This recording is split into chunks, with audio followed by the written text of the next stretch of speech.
1990, a 14-year-old girl vanished after running away from her home in Texas. For months, no one knew where she was. No one knew what road she had taken. No one knew who had picked her up. And no one knew that somewhere out on America's highways, a long-haul truck driver was moving across state lines with secrets so dark that investigators would eventually suspect him in dozens of murders. Authorities later identified that girl as Regina K. Walters, a Pasadena, Texas runaway who disappeared on February 3, 1990. Her body was found months later in an abandoned barn near Greenville, Illinois, and prosecutors ultimately tied her killing to truck driver Robert Ben Rhodes. At first, this looked like one missing child case among many. Then it became an interstate homicide. Then it became the story of a trucker with a hidden compartment in his rig. And then it became something even more disturbing, a case that made investigators believe they were dealing not with a single killer, but with a predator who may have spent years hunting vulnerable people along the highways of America. Public reporting and later case summaries say Rhodes was convicted for a small number of murders, but investigators and prosecutors suspected him in dozens more, with some estimates reaching 50 or more possible victims based on his routes, time on the road, and similarities among unsolved cases. Built from runaway reports, barn discoveries, highway traffic stops, surviving victims, photographs, trucking logs, and a criminal pattern that stretched across state lines. It is also a story that exposed just how dangerous the open road could become when one offender used mobility, isolation, and anonymity as weapons. Tonight, we're revisiting the shocking story of the trucker investigators believed may have killed 50 people. This is the shocking story of the trucker who killed 50 people, the FBI Files. Part 1. The girl who never made it home. Before this became a serial killer case, it was the story of one child. Regina K. Walters was 14 years old. She was from Pasadena, Texas, and in early February 1990, she disappeared after leaving home with her 18-year-old boyfriend, Ricky Lee Jones. Public reporting at the time and later court summaries indicate the two had planned to hitchhike, and for a while, their trail simply went cold.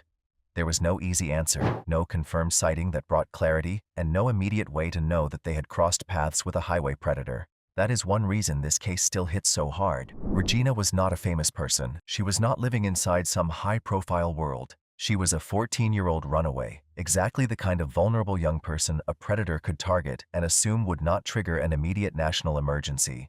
And that is one of the darkest realities in serial predator cases. The people most at risk are often the people society tracks least effectively. Runaways, hitchhikers, transient travelers, sex workers, and people moving from state to state can disappear into the cracks between jurisdictions, which makes a mobile offender far harder to stop. Investigators later believed Rhodes exploited exactly those vulnerabilities. Months after Regina disappeared, her body was found in an abandoned barn near Greenville, Illinois. Illinois court records state that her badly decomposed remains were found on September 29, 1990, in a barn along Interstate 70 in Bond County.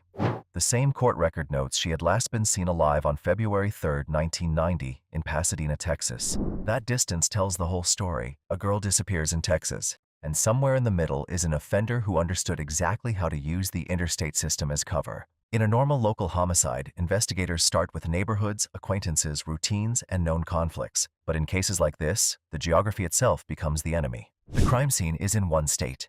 The disappearance is in another. The witnesses, if there are any, may be scattered across truck stops, service roads, convenience stores, and stretches of highway where no one remembers faces. That kind of case can stay unsolved for years, unless something breaks. And in this case, something did. It broke hundreds of miles away, inside a truck on the side of an Arizona highway. Part 2. The highway stop that changed everything. In the early morning hours of April 1, 1990, months before Regina's body was found in Illinois, an Arizona state trooper stopped to check on a tractor trailer with its hazard lights flashing near Casa Grande, Arizona, along Interstate 10. What looked at first like a routine welfare check turned into the moment that cracked open the entire case. Multiple reports say the trooper found a terrified woman inside the truck, nude, restrained, and screaming, while the driver identified himself as the trucker operating the rig. That man was Robert Ben Rhodes. That stop is one of the most important moments in this case because it transformed Rhodes from just another truck driver on the interstate into a suspect in something much larger. The woman inside survived, and according to reports, she told investigators she had been held for an extended period, abused, and transported in the rear of the truck.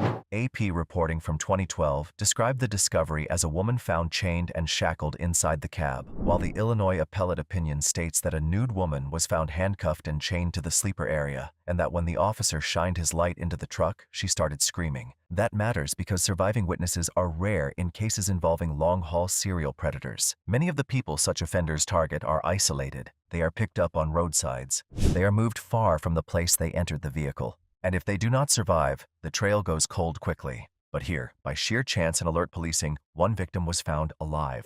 And because of that, investigators could search the truck, search Rhodes's residence, and begin connecting him to other disappearances.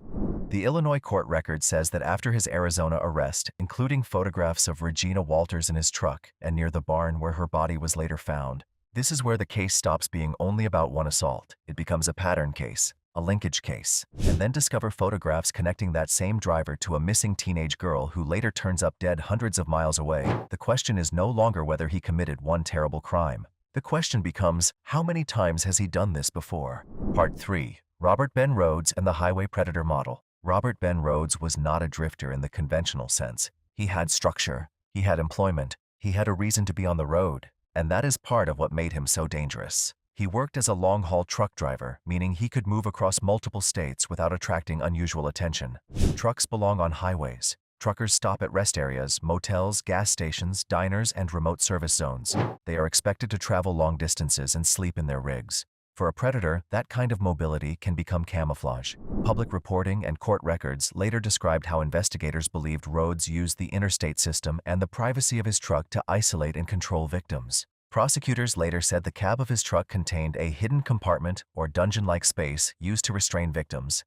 ABC reported in 2012 that prosecutors described a hidden compartment between the seats, with restraints that allowed female victims to be chained and held there. The AP account from the same week likewise referred to a torture dungeon in the cab of his long-haul rig.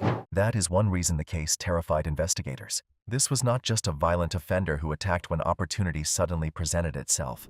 This was an offender whose work life, vehicle, and travel pattern could all be used as part of the crime environment. He did not need to lure someone into a fixed house in a single city. He could pick them up in one place, transport them through several jurisdictions. That blows apart ordinary police work, because local detectives can be excellent at solving local murders. But a killer who crosses states for a living creates a very different kind of challenge. He leaves fragments. A missing person in Texas, a body in Illinois, a stop in Arizona, a photo developed somewhere else, a trucking log placing him in yet another location. This is exactly the kind of offender profile that later made federal coordination and cross-state information sharing so important in highway serial cases. And Rhodes did not just fit that profile. He became one of its most notorious examples. He was later nicknamed the truck stop killer, and by the time prosecutors had enough to convict him, they believed he had likely harmed far more people than the courts could ever fully count. ABC reported in 2012 that prosecutors believed he may have put many other women through the cycle of kidnap, torture, and kill, though they did not know how many because of how widely he traveled. Wikipedia's case summary, drawing on multiple older reports, says he is confirmed in only a few killings but suspected in 50 or more. That distinction is important.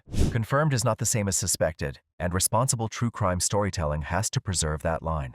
Rhodes was convicted for specific murders, but law enforcement's suspicion about many more victims came from the combination of his routes, methods, recovered evidence, surviving witnesses, and a pattern of unsolved disappearances that appeared to overlap with his life on the road.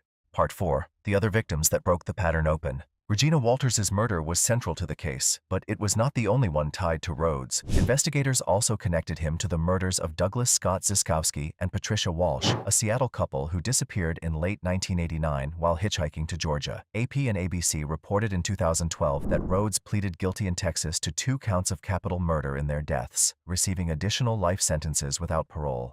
The reports say Ziskowski's body was found in January 1990 near Interstate 10 east of Ozona, Texas, and Walsh's remains were later found in Utah and identified years afterward. These killings are important for understanding the scale of the threat. They show that Regina's case was not some isolated burst of violence. The victims were in different states. The crimes crossed jurisdictions, and the timeline overlapped with his long-haul trucking work. One body in Texas, one in Utah. One teenage runaway from Texas ending up dead in Illinois. A surviving woman found chained in Arizona. That is not a local crime spree. That is a rolling crime pattern built around the nation's highways. And that is why investigators took seriously the possibility that there were many more victims never conclusively traced back to him. Rhodes was on the road for years. He traveled constantly. And as prosecutors told ABC, that was exactly the difficulty with him. He was on the interstate everywhere. For a serial offender, mobility is power. It disrupts witness timelines. It weakens missing person correlations. It lets the offender choose vulnerable victims in places where they are least likely to have a protective network close by. Runaways and hitchhikers are especially exposed because they may already be outside normal safety systems. And in the late 1980s and early 1990s, those systems were even less coordinated than they are today. There was no seamless national digital platform instantly matching every missing teenager to every found victim across every state. That investigative gap is part of what made highway killers so dangerous. They weaponize distance. And roads, according to prosecutors and investigators, may have been among the worst of them. Part 5. How investigators tied Regina Walters to roads. Regina Walters' case became prosecutable because investigators found the connective tissue they needed. The Illinois appellate decision is especially important here because it lays out the evidence that supported Rhodes' conviction. It says Regina's notebook was found in Rhodes' truck after the Arizona arrest. It also says the search of his residence produced photographs of Regina, including images of her in his truck and in front of the barn where her body was later found. It further states that his employer's trip logs placed him on Interstate 70 in Bond County, Illinois, during the relevant time frame in February or March 1990. That combination of evidence is devastating. A teenage runaway disappears from Texas. The suspect is found months later with a surviving captive in Arizona. The missing girl's notebook is in his truck. Photographs place her in his truck and at the barn linked to her death. And his work records put him in the same region where the body was found. That is not rumor. That is linkage. That is how investigators turn suspicion into a case. And for documentary storytelling, that matters because it shows that this was not one of those true crime cases built only on dark atmosphere and broad suspicion. There was concrete evidence, physical evidence, documentary evidence, timeline evidence. The road itself became part of the case, not as metaphor but as proof. His job placed him there. His truck held her property. His photographs tied her to him. And the barn became the final location where the pattern solidified into a murder prosecution. In 1992, according to the Illinois appellate opinion, Rhodes pled guilty to first-degree murder in Regina Walters' death and was sentenced to natural life imprisonment. The opinion notes that the state had filed notice of intent to seek the death penalty, but the case ended in a guilty plea and life sentence. That conviction mattered for more than just one victim. It gave investigators and prosecutors a legal anchor. It established in court that Robert Ben Rhodes was not merely a suspect floating around a cluster of disappearances. He was a convicted killer. And once that happened, every older lead tied to his roots, his victims' profiles, and his methods took on new weight. Restrain and dump victims across huge distances. And once they saw the answer, they understood something even more chilling. If Rhodes had not been caught on the roadside in Arizona with a living victim in his cab, the count might have gone far higher. That traffic stop was not just lucky. It was historically important because it interrupted a predator whose entire life had been structured around motion. The truck moved. The bodies moved. The victims moved. The evidence moved. And only when police physically stopped that truck did the moving nightmare begin to freeze into a solvable case.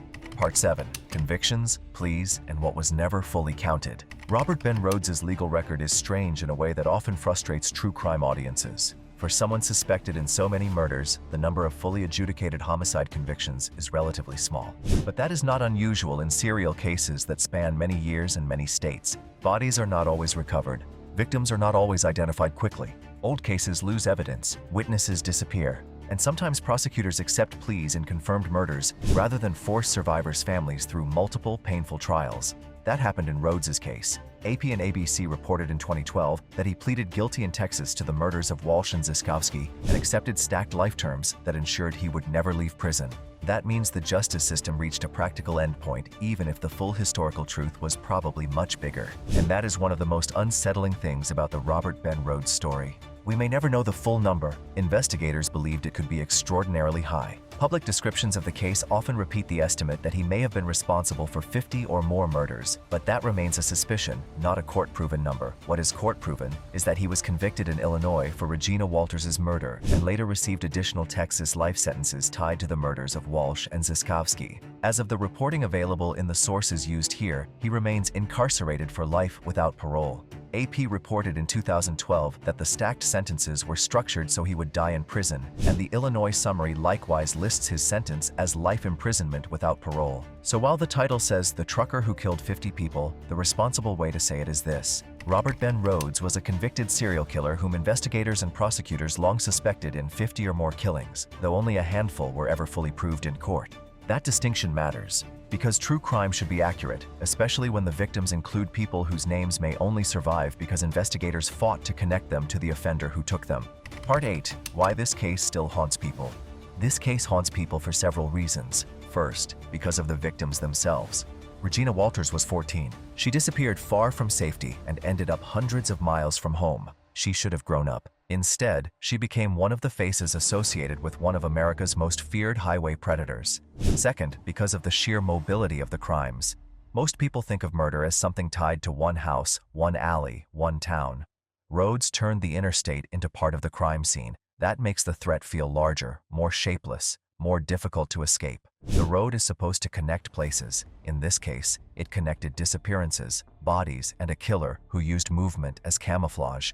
Third, because of the surviving victim found in Arizona. Without her, the case might look very different. Investigators may still have eventually built pieces of it. But that roadside stop gave them something rare in serial predator cases, a living witness inside the offender's controlled environment.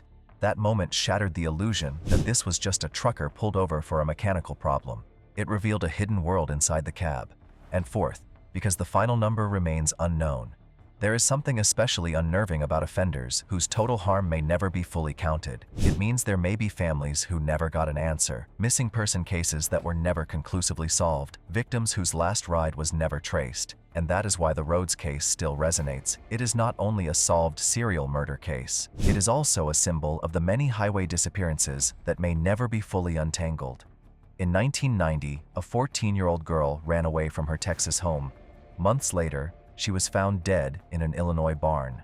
That tragedy led investigators into a much larger nightmare, one involving a truck driver, a hidden compartment in a big rig, a surviving captive found in Arizona, photographs tying the suspect to victims across states, and a criminal pattern that law enforcement believed may have stretched back for years. Regina Walters' murder was one of the crimes that finally helped expose Robert Ben Rhodes, the man later convicted in Illinois and Texas and widely suspected in many more highway murders.